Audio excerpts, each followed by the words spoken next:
Welcome back to Underrated Movies. I'm your guy, I'm your man, Mr. Alton Henry. Today I'm going to talk to you of another, well, not necessarily another underrated film. This is actually going to be my thoughts surrounding the ongoing writer's strike and potentially the actor's strike that could happen. And basically, we are going to enter an age where we basically change the whole dynamic of the film industry again. And with my terrible procrastination of trying to meet these people on set is killer, which I have reached out to some. All the opportunities now, you have to do it for free, which I'm willing to do it for free. It's just, I need to find something a little bit that pays higher on the side. But anyway, my thoughts about the AI scenario with the multiple theories, which we kind of know a good chunk of it surrounding the issue of what AI could potentially do for the industry. I'm the one who's kind of like a little bit terrified by it, unless you know how to use it um, properly. But ongoing, um, this is kind of really my thoughts surrounding it, where I believe what's probably going to happen for the next transition for film, uh, where I think there's going to be a new uh, surgeons of IPs. Obviously, we've pretty much milked our current IP, which are superhero movies, mostly superhero franchises, and well, that's pretty much the main thing right now. Superheroes. We're slowly moving into video games now. We just had a new sneak peek of the Twisted Metal TV show that's supposed to be coming out later this year on Peacock. And we just had The Last of Us. There's going to be a Borderlands and God of War. So, and then there's Star Wars that's currently slowly, well, not too memorable. But yeah, we're just exhausting all our IPs, and we're not taking the chances of smaller independent films anymore. Where really we need to, especially we're looking for original content, original stories that really, really, really, really try to take some risky projects. But we as an audience need to support those. And I'm not saying there's really nothing wrong with um, watching IP stuff, but the more you rely on it, it gets oversaturated. The longer a certain thing is around, um, it tends to become exaggerated and overdone and saturated where it feels like it becomes corporate and it doesn't feel special anymore, especially when you have some around. You learn not to appreciate it. I do love some of the superhero and the other genres that try to do things a little bit experimental, and those ones really stood out to me. Uh, Such as like Glass. I really like Moon Knight television series and WandaVision, and then I really like the Eternals. But yeah, we milked them. We milked them. And Star Wars. Um, Andor is good. I think it's underrated a bit because it takes a while to kind of really get in. It's a very different Star Wars kind of property. Um, Book of Boba Fett was all right. I think it gets too much hate, but I understand the reason why. The way they set the story up, risky, but didn't really make a whole lot of sense. And I felt like it was a piece to Star Wars where they had something and they didn't fully promise what they've pitched, and they went to the safe route by randomly bringing in the Mandalorian back in and basically having him finish off the story, which wasn't a good idea. Wasn't a good idea at all. It's kind of funny how that worked in season two, and then Mandal Book of Boba Fett. It's just Boba Fett stole the show when he came, when he made that appearance in what, I don't know what episode, but then in Book of Boba Fett, when Mando came to the episode, like midway into the series, like, oh my god, Mando. So it was just kind of funny how that kind of just happened. The Last of Us series was good, but honestly, I feel like it felt kind of soulless a little bit. I feel like they weren't as experimental, especially with camera work, with uh, the with the story. And I don't know. I think this is just me. I tend to notice where budget wise for a project that seems to be, it felt very like the way they shot that. I felt like there was barely any money, but then it took an insane amount of money to make. It just felt very low scope, but nothing too grand or big. But I liked the show. The show was great. Uh, I think my favorite episode might have been the third episode or second, whenever they're in the whenever they're like traveling through the city, and the zombies start attacking, and then I think Joel's love interest dies in that same episode. I think.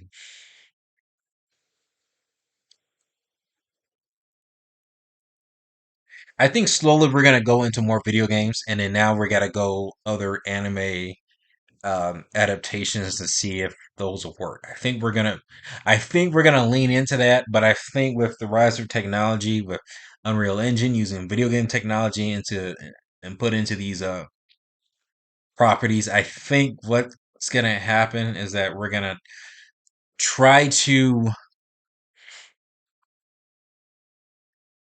do them better, but rely more on just CGI actors and not having to hire uh, A-list actors or high-profile actors, which is actually a dying breed now, where big names just don't attract um,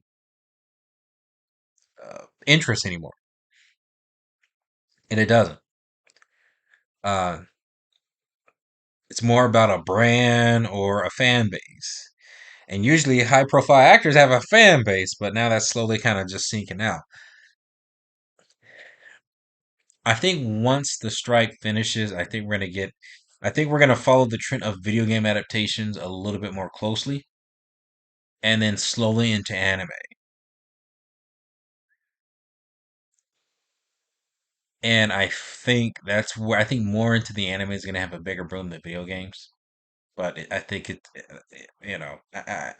think I think it just depends how it's handled. But then I felt because I think what will happen is that actors are going to be used more to like motion capture, especially for those kind of properties. And then they're going to heavily rely more on just computer graphics and stuff. I think the need for actors, especially for like modeling, they're going to use AI for modeling. You don't need to hire an actor for promoting a certain brand anymore. I've seen some of those AI commercials, and they're creepy. They're pretty bad, actually. I don't like them, but they're creepy. And that's a concern because it will put actors out of a job. It's like, oh no, and then they're gonna probably twinkle something kind of funny with their contract of, when you with an agency, you basically selling your soul to everything you got about you, your image, your voice. They're gonna just digitize AI your voice. Supposedly the whole AI Drake thing. I mean, I don't really listen to Drake, but just the idea that an agency or some sort of company can just use your abilities or use your image, your voice, everything that you sold your life to on a contract, they can do whatever the hell they want based on what they're promoting. And that's scary. That's actually scary. And you know, it's like you signed your rights away. You have no control over it.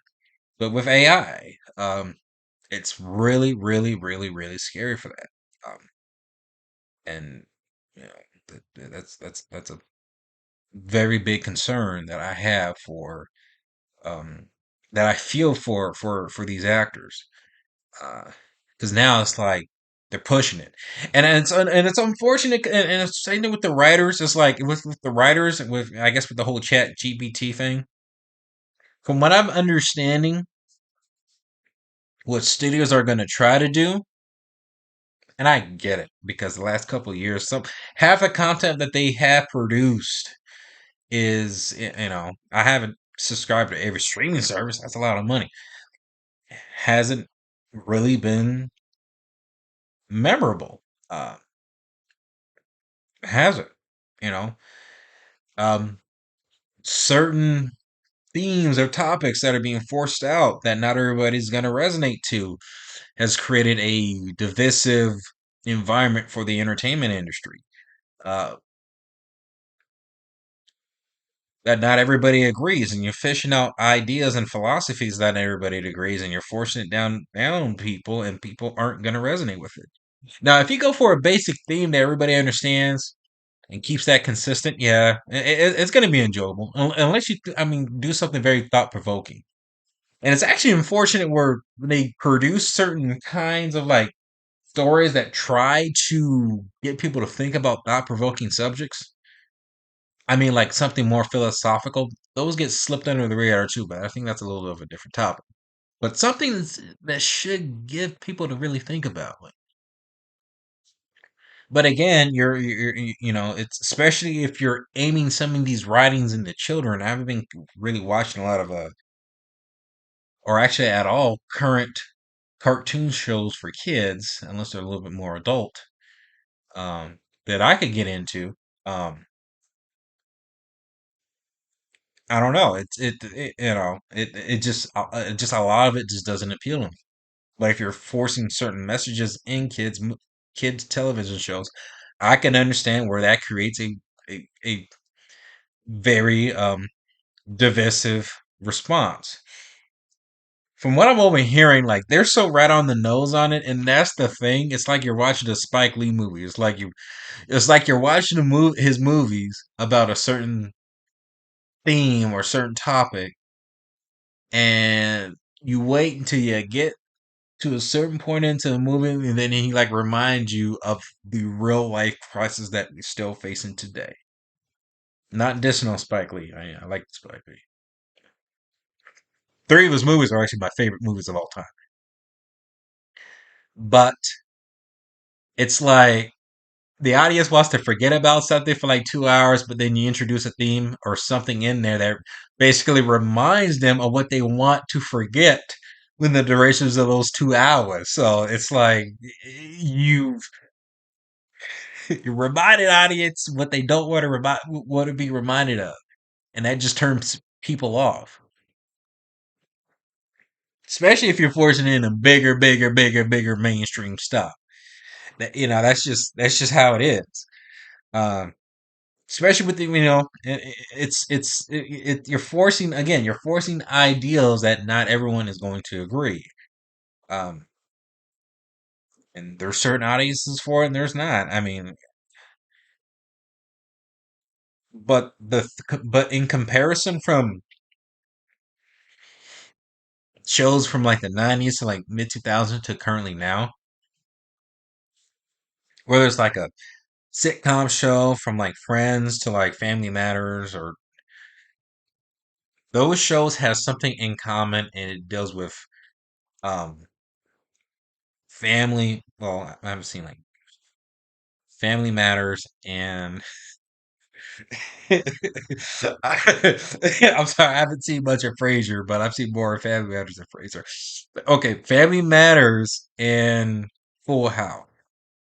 What's the main theme from both of those shows? Family's important. Family's important. No matter how dysfunctional you get, family is important, and you can learn to forgive and acknowledge each other's differences and support each other. Now, I haven't watched a lot of current stuff that deals with that kind of sitcom. I haven't really been interested. Plus, I've been busy. But the point is, are you are you basically giving out a theme that everybody can relate to in these shows? Because if you're not, well then, now if you're going for more adult, like A24 got some of their produced content TV shows. They got the Idol, which I don't plan on really watching it.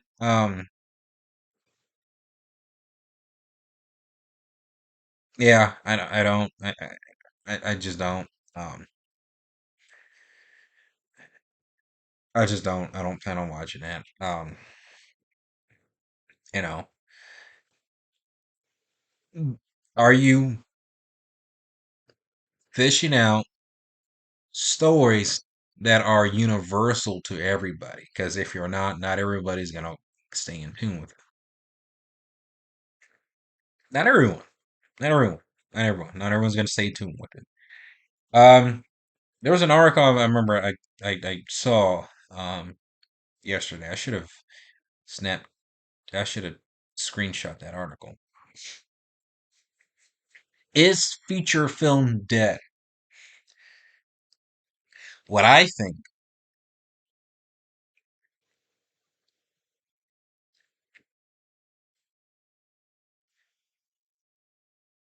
yeah, yeah, I think so. I think feature film is dead.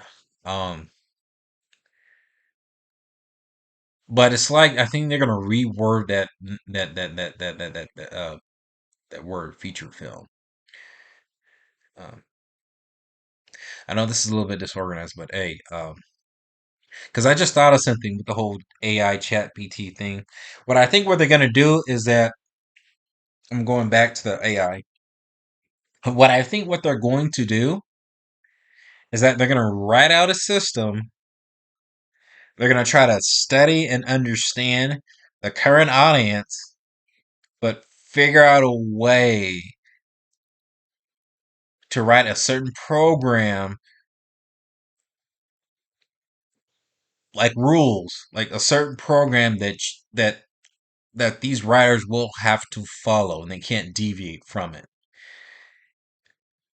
And I think they're gonna have a certain criteria for each genre that they must meet, kind of like a school assignment,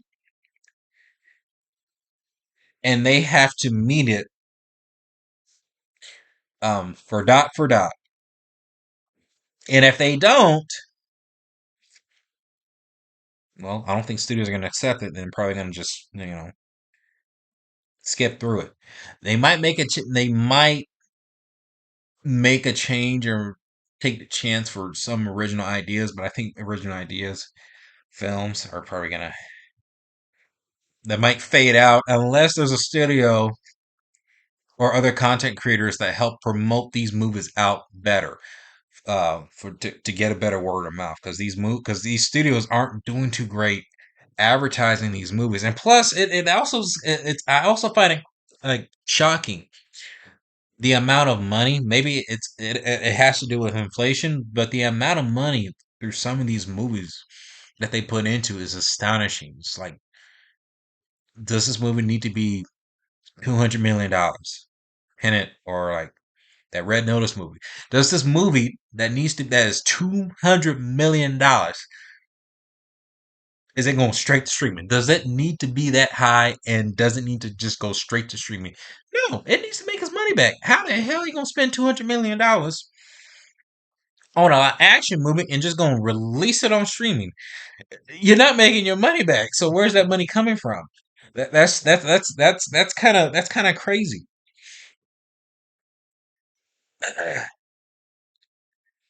That's insane. especially some of these bigger CGI movies where the budget is so high and the graphics look like crap. I'm gonna tell you what I'm gonna tell you this for an example. This for a movie where the graphics look decently, but it was still a good movie. I enjoyed it for what it was, and that is the I think it's kind of underrated. The sequel to the Skyline movie, I think it's called Beyond Skyline with Frank Grillo and the guy from The Raid. It's a sequel to the. I saw bits and pieces of that one, but this one was good. It was an enjoyable, just fun little action movie, alien invasion movie, which was just flat out just ridiculous. It's crazy ridiculous. But I remember how surprisingly how much I enjoyed it. It's I think the budget was like $20 million, $25 million, and all the CGI effects that they've used in here in the film. I was impressed what they pulled off. Some of them are actually pretty good. I mean, yeah, it doesn't like hold up at certain shots or certain frames in the movie, but it was actually pretty impressive. I was impressed with what they pulled off with the budget they had. And I'm looking at like a movie like Fast and Furious, the budget's like 200. I mean, some of it has to do with locations and you know, that's franchise for T. That's the difference. But the amount of money that they're putting into these films, are they realistic? Are they putting out the right ideas for people to be interested in seeing this? Does this film need to have a big ass budget that's 200 million or 100 million? Like, does it really need to be? How much of that money is going to the actors? Which actors need to get paid, writers need to get paid, everything needs to get paid, but just how much? Maybe, unfortunately, and maybe this is the reality of it from here on forward, maybe we shouldn't be producing these big budget movies that's $200 million or maybe we need to stop that. Maybe that's the end for those kind of movies, and we need to kind of trim it back down to making it, these bigger scope movies, but doing it cheaply.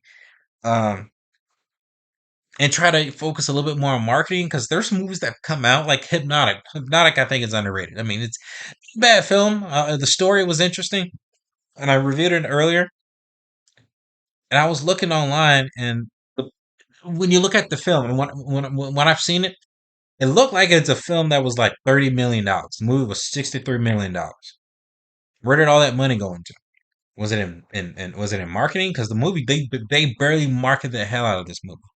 They barely did shit marketing this movie, and it's already up on streaming. Like for real, they barely market this movie, and where did it go? Straight to streaming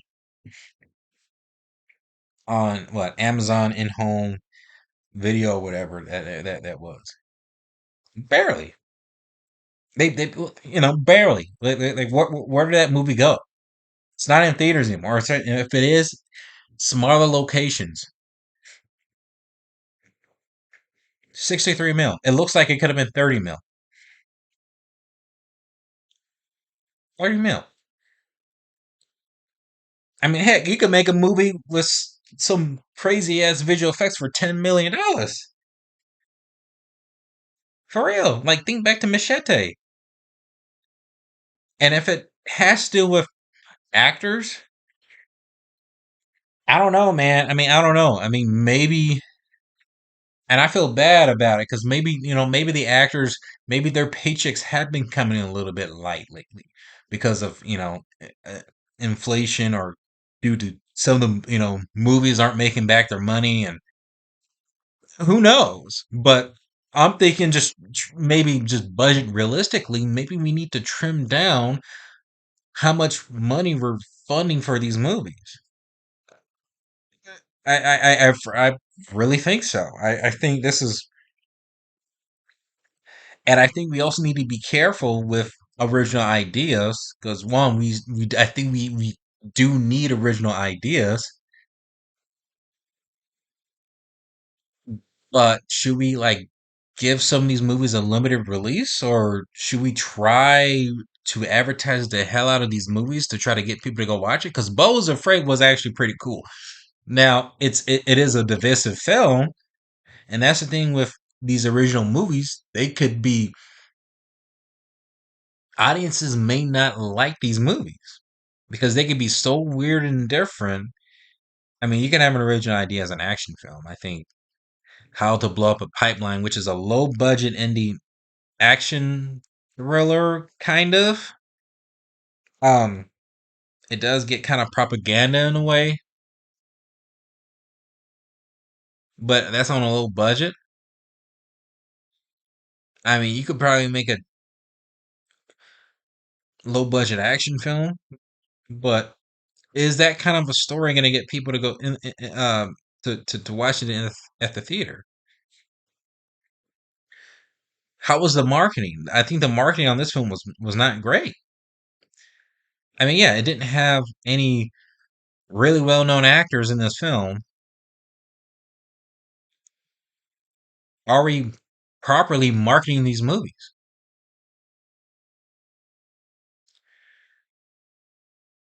Are we properly marketing these movies into the genres, into the audience that are action goers, or are we properly selling these movies out? That's the question.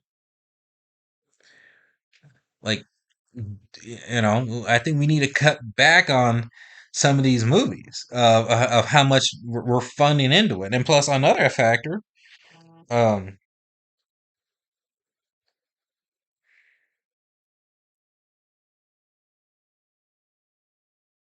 with pay. I mean, I think we got to trim back on.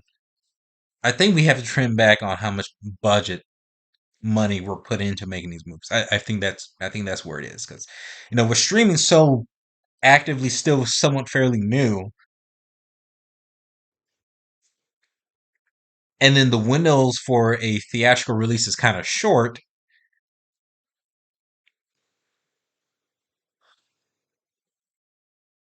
Maybe do we need to expand the amount of maybe we need to expand the runtime for these movies? Should we be making less movies to try to get these other movies to try to get these movies to make their money back in the theater? Well, who's gonna go to the movies now? Because now we have streaming so easily available. These movies could be on streaming within a month and a half, 3 months or less. I don't know. Maybe that's what we need to do is to cut back on the expenditure of making these movies. Um, I do worry for the actors because, like, let's say this, I mean, now you have, and you also have to think about in our current times, you have other content creators, you have people literally making their own stuff. We got platforms such as like YouTube, other video medias where they're literally making their own content. There's people out there making their own content and branding out to other resources to get more exposure. So Hollywood studios ain't the only venue to go to anymore. There's original content to be original. There's a YouTube channel, I think it's like Cloud something Pictures. This dude, he has this movie he's making. I tried to audition for it called The World Divide. He's creating his own animated movie, his own studio. I don't know if he does. I think he does it all for himself. That's crazy. That's amazing. And shout out to you, man. Um, you have people out there that are tired of seeing a certain formula, and they're literally making their own stuff. And and like some of these content creators, where I think studios are going to start going to these content creators and having them promote their stuff to get people to go watch it, especially have a huge fan base. I think that's what's going to happen too. And the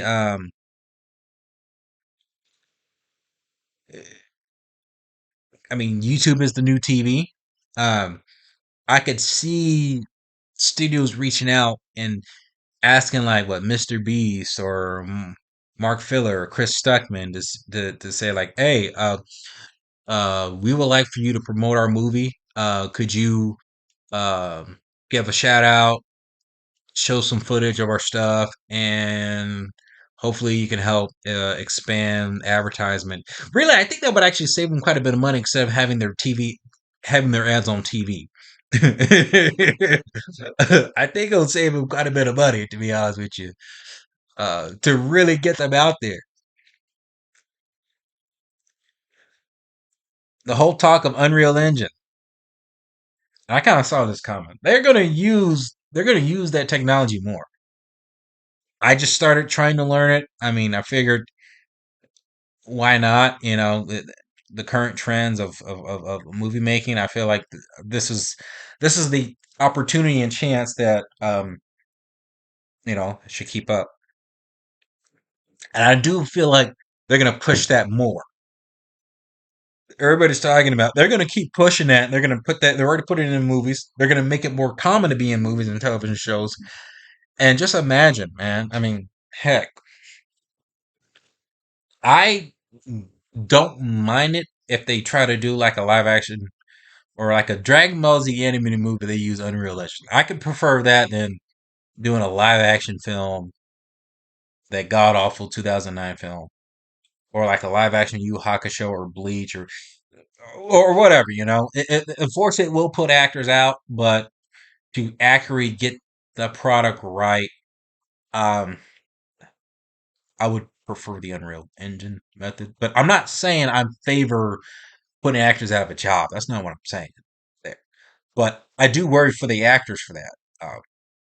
Because technically you're saying, it's not needed anymore. The strike, they're questioning if the union's even needed anymore. And I guess lately, from what I'm hearing, it's been a little bit difficult for studios to hire or wanting to desire certain actors into the union because of contracts and all that.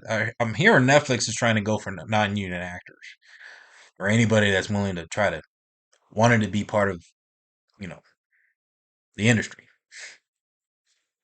which that's also in consideration because the union is also in jeopardy of going out of business too from unless they get this resolved. Man, which I have, which I really fear for the actors and for that because especially the whole talk about AI, they're really pushing it. They're really pushing the use for um AI because I can understand that these companies are losing money from what they've been putting out. They're trying to save money and doing less, whatever is needed is necessary. But dang, they're willing to screw everybody over, and that's not good. That's effed up. That's effed up. I feel sorry. I feel sorry for that. I'm trying to get in the industry right now. I'm like waiting out, and I'm starting getting tired of waiting out to kind of see what's going to happen, and I'm slowly going to school for it. I'm just like, and there's things happening, and you know, being part of it for free. But at this point, with LA being so expensive, and and I can't do a lot of things for free. Driving around LA, it's expensive. But then everywhere right now is expensive. But damn, I think this is going to be a sign where more creators, self-taught creators, are going to branch out and basically going to create their own studios. There's quite a few studios that I've discovered that are out there trying to do their own thing. You got the guy that I mentioned earlier.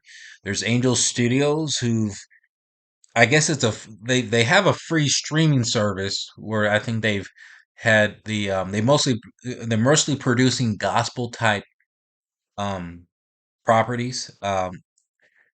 I've what's that one when that was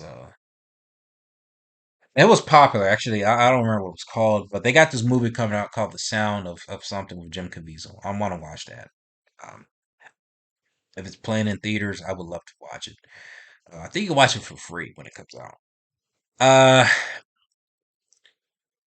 you have this Kane Pixels guy who I heard he's gonna have a feature film about the back rooms, which I'm looking forward to that. This dude, you have young people, content creators, you have young YouTubers creating their own stuff using the AI Unreal Engine. And it's actually pretty amazing what they're able to do. And they're doing it more with less money. And there's gonna be more of it. That's amazing. There's people out there not willing to partake in the studio system and producing their own stuff and producing more riskier original stuff. And I favor that. I do. I favor that. It's actually a little bit inspiring, to be honest with you. Um, because I like risky stuff. I like stuff to be risky. But some of these stuff I've seen have been good. You know, creating their own shows, their own vlogs, which lately have been more interesting than some of the movies that I've seen, mostly for the mainstream. And I think this is what films lack these days, where it feels personal. When you watch, like, it doesn't feel personal anymore. Lately, because most of the movies I've watched lately for the past couple years, or actually, I would say the last year and a half, mostly is independent films. And those films feel more personal. They feel like there's love and there's like the craft that has been put into these movies. It feels more what's the word I could say? Intimate. It feels more personal within the creator, the director, the writer, the person who's really putting their heart and soul and risking it all to make these movies. Whether they go just weirded out or not, it feels more um to the heart. And I think that's what a lot of these movies nowadays, especially for mainstream, when corporate kind of settles in, it takes it out. And that's always been that. I mean, corporate's money. It's always going to be about money. So they got to do anything they can to stay afloat about money because sometimes personal, or most times personal stuff doesn't make money. I mean, hell, you had Universal that just got successful with Super Mario. I'm gonna tell you, they're gonna milk that to stay relevant in this time. Besides Fast and Furious, I think Fast and Furious. I think they get. If Fast 10 is not doing too great, there's no way in heck they're gonna do another one. There's no way.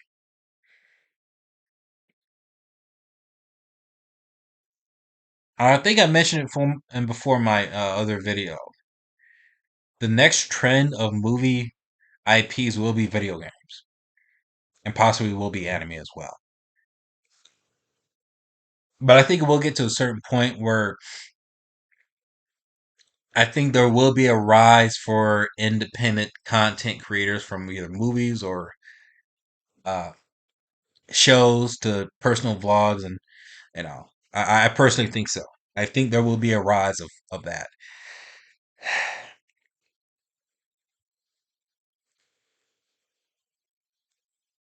Yeah, I personally think so. I mean, it's no excuse. You can just get a camera and just film something, and hopefully, it's good enough to where it gets people to notice. There will be a rise of independent content creators. But also, it does worry me though. I mean, I have a soft spot for the idea, and I guess I would say it is the idea of Hollywood, of how it helped influence what I want to pursue, and I do want to still pursue this. But I do believe we are entering into the final decades of cinema as we all know and what we're accustomed to. For the past 100 years, I think we are entering into the final stages, or at least the final decades of this era, because of how much of a reliance of technology and how currently this year will be the push for it, which will minimize certain job titles, which will minimize certain um, the way how we create movies and television shows and just videos in general, where basically anybody can be a content creator. Which I don't know how I feel about continuing doing YouTube, which I would still do. I would still just make movies or still create stuff like recommend videos.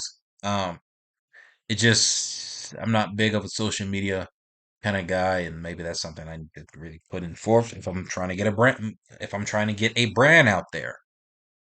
But it feels like the more everybody does it, I don't know. It just I don't like the idea of racing against or competitiveness, I would say. But we are entering a new transition of an era. And we're literally seeing it right before our eyes. And I was just thinking that the other day. And I was like, damn, we are literally witnessing a whole new change of our time right now. And we're seeing it. We're seeing it. We are literally seeing it. And it's scary. It's scary. There are many questions what AI can do for us and what it can replace, which I'm more fearful of us as human beings relying on it, especially for basic human needs. And that's going to get a little off topic, but I won't go there. Um, and I'm quite fearful for that. Um,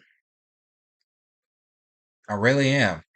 And I think I feel a little bit more motivated now to really pursue what I really want to do because I really do truly believe uh, that we are in the final decades of cinema movie going experience.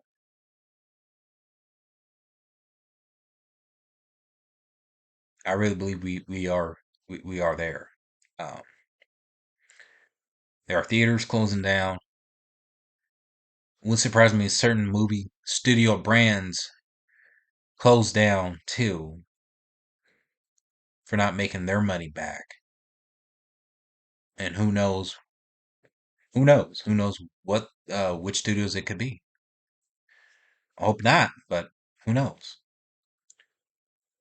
But we are literally entering into a new form, a new era of content creation, and uh,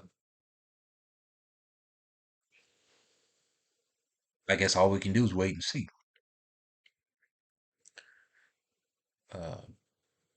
Because I don't think film 70 millimeter, which I do plan on seeing Oppenheimer. I hope I could see it in the IMAX version. Uh, like I do want to see that 70 millimeter. 70 millimeter is probably going to go in a few years. I mean, less filmmakers are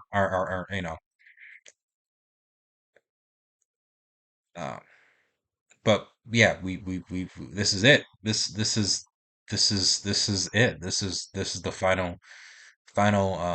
stages of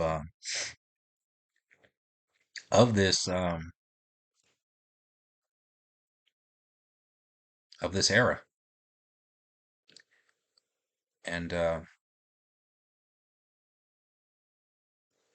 not much time of it left, and that's I don't know what to say about it except just,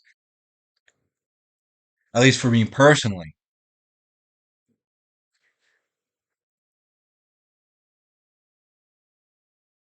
hustle and get where you need to go fast. I guess. Uh, yeah, but this is going to be a unique um, occurrence. I'm kind of looking forward what happens in the next couple decades to kind of see where everything goes. But I can tell you, when movie theaters cease to exist and they become just in the history books, I will never forget the love and passion that I had going to the theater, especially going around with my family and seeing something, a story on the big screen where it's widely expressed to a lot of people, just sitting there and just seeing it and embracing it with my folks and family. It was a nice ride. But thank you for tuning in. Let me know what's your thoughts of. I know it felt a little bit disorganized, but let me know what your thoughts are about the effects of AI in Hollywood. Um, I do believe that currently it does need some fixing. Hopefully, it can help guide some of these studios to save a little bit more money and hopefully make more money back. And hopefully, they don't start racking up all the prices of trying to see these movie streaming services, because I can tell you all that shit's gonna go up too. So, uh, let me know in the comment section below and let me know what is your favorite underrated movie.